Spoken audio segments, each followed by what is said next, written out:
Hello everyone, welcome to Piano Video Lessons Note Speller Workbook Lesson 4.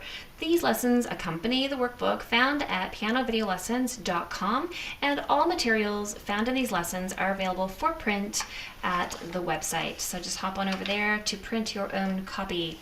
Today we're going to be focusing on the space notes of the bass staff, and if you haven't already learned the notes in the bass staff, I recommend that you use the note reading crash course where I will teach you the notes one by one with lots of practice for each.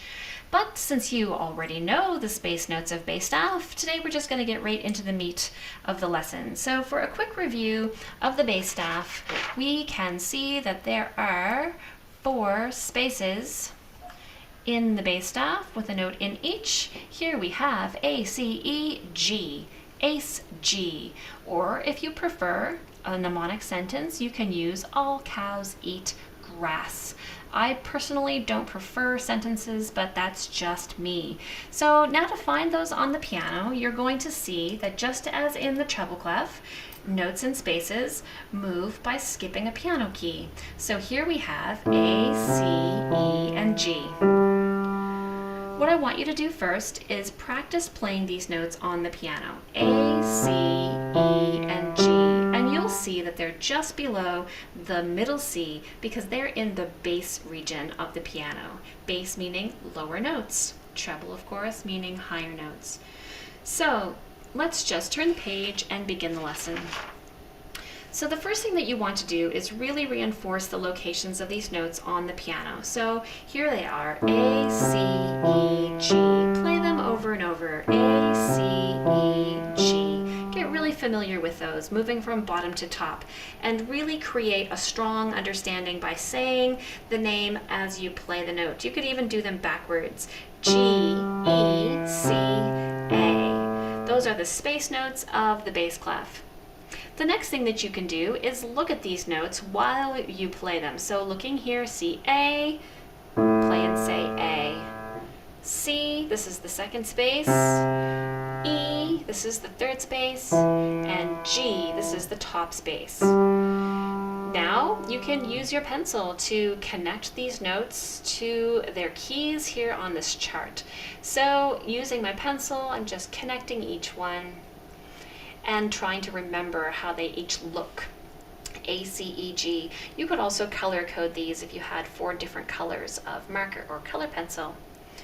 Now, last of all, what I want you to do is draw the notes on this blank staff here. So in the bottom space, we have the note A. Next, in the second space, the note C. Third space, we have an E. So if you notice here, we have ace. And then in the top space here, we have G.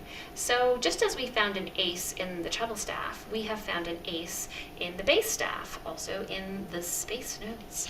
So complete this set of 3 blank bass staffs, writing out the notes and naming them.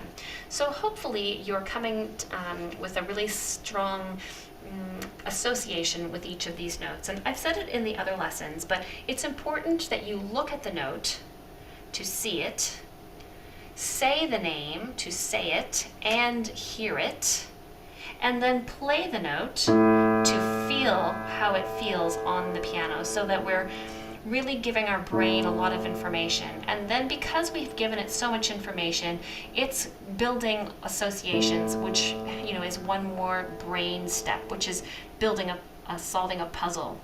So bottom space, A, next space, C, third space, E, top space, G. So even though you're all alone at your place right now, say these out loud. It's saying them in your head is not good enough because you don't hear yourself when you're thinking. Obviously, nobody can hear you when you're thinking. All right, so now we're going to move on to the next page, the worksheet. And what we're going to do here is we're going to point to each note on the page, and we're going to say the name of the key. You're going to do this for every single note on the page. But let's begin here with line 2. So here we have E, C, A, G, E, G, A, C. Now, if at any point you're unsure what note you have, just look back at the chart.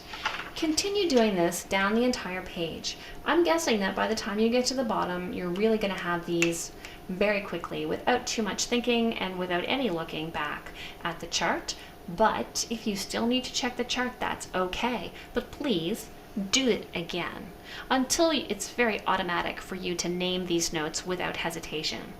So then the next step is going to be to play them on your piano. So let's just look at this bottom line here. I see the note C, so I see it, I say it. C, I play it. E, A, G, E, A, C, G.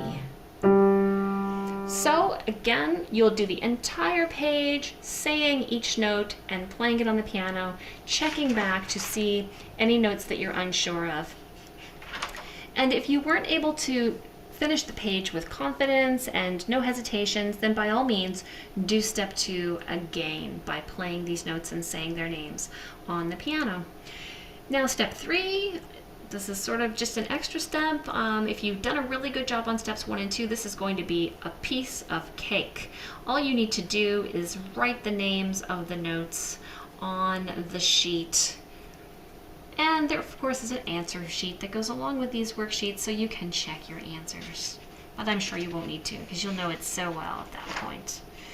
All right, so next we have an opportunity to draw these notes, and we're only going to use space notes because obviously we also know the line notes and the bass staff, but we're going to be focusing on the notes that are in spaces. So for each of these notes, we're just going to draw our own note and really be conscious that we don't go over the lines. We keep the notes just inside the lines. And again, an answer key is provided so you can check your work. All right, so thank you for watching lesson 4 today. I hope you've come through all lessons 1, 2, 3, up to now 4. And join me at PianoVideoLessons.com for more note speller workbook lessons. Next lesson we're going to do is lesson 5, and it's going to be all of the notes in the treble staff practiced together at once. So I'll see you on the flip side in lesson 5. Thanks for watching.